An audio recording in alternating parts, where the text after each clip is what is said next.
that's in the middle 30s. I'm not too sure of the exact date. My father rented the house that Joan referred to. It was known as Rockbound back in those days, and it was owned by Larry Vars, who was one of the neighbors. There were, I think, 3 houses like that right down there on the shore. The Townses have owned it, and the Kitzgills now have it. So I'm talking a little bit about that era, middle 30s, and maybe up to 38, maybe up to 108. Okay? I'll tell you about the island when I was a teen. Compared to now, it was a much different scene. As you came through the gate, there were very few trees.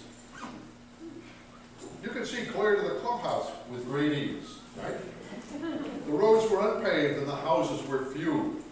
And they were just cottages, except 1 or 2. Dr. Allyn's, for example, on East Forest Road, and Wilmer Herbert's schoolhouse abode. You'll forgive me for a little poetic license, I hope.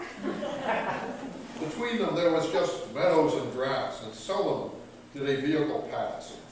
And when summer people had gotten here, and shopping in town was not too near, Mr. Austin Lamb would always appear. He drove a big truck full of veggies and stuff. They were all fresh. He had more than enough. He wore big coveralls with pockets so deep for the big bankroll that he always would keep. He would cash a check or make lots of change. It seemed that nothing was out of his range. In his travels down the island, south of the pond, to reach Miss Wilson's way beyond, he had to pass over a bridge of wood. It had long been there, and he always could. One day in his traveling along with the truck, it broke through the bridge, and it got stuck. That corner has long since been filled in. What used to be should never have been. To pull the truck out, a wrecker was required, but none of this fazed the boys he had hired. They were Jack and Hank Horn of family fame, with Schuyler, Marnie, Gretchen, and Nancy by name.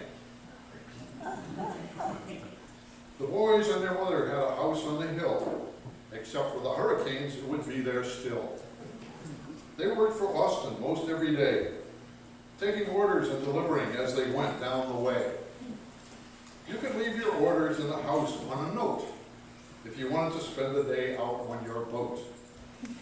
You always knew it would be filled, and you could just charge it or pay later when billed. One day when they passed that treacherous spot, approaching that very southernmost spot, Austin decided he had better warn before he sent them, Hank and Jake Horn, up the hill with the milk and the corn. He said, "Do not surprise Miss Caroline, who's doing sunbathing out behind."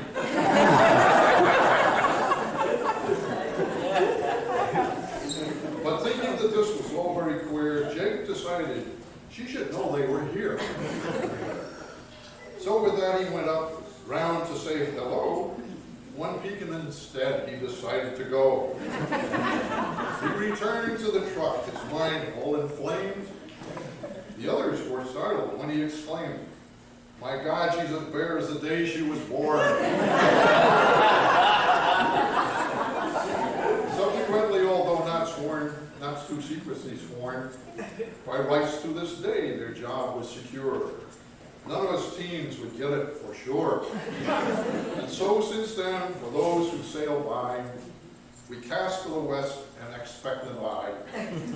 For the shades of Miss Wilson may still linger there, now helping others decide what not to wear.